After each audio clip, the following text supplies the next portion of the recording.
নমস্কার সকলকে, শুভ সকাল।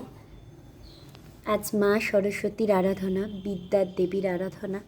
আমাদের সকলের কাছে এই দিনটি বিশেষ তাৎপর্যপূর্ণ। আমার বাড়িতেও রাধা মাধবের নিত্য সেবা পুজো হয়, তার সাথে আমি চেষ্টা করি সকল ঠাকুরেরই পুজো করা। এই আমার মা সরস্বতীকে দর্শন করুন। মা আমার এত সুন্দর আর সাজিয়ে এত ভালো লাগছে, নিজেই চোখ ফেরাতে পারছি না।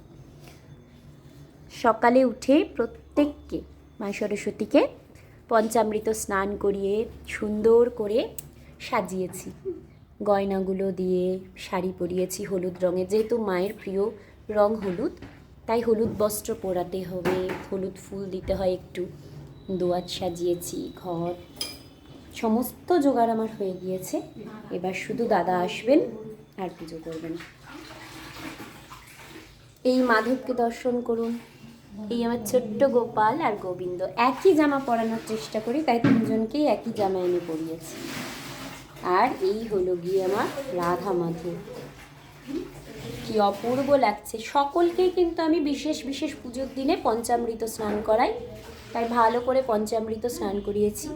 এই দর্শন করুন আমার নরসিংহ ভগবানকে, আমার প্রিয় জগন্নাথ, বলভদ্র, সুভদ্রাকে দর্শন করুন। ওনাদেরও আজ নতুন বস্ত্র পরিধান করিয়েছি। এই আমার ভোলা মহেশ্বর। আর সকলকেই সুন্দর করে ফুল দিয়ে সাজিয়ে, মালা পরিয়ে, চন্দন পরিয়ে আমি মোটামুটি সকালের একটু বাল্যভোগ দিয়ে দিয়েছি। এবার শুধু পুজো হবে।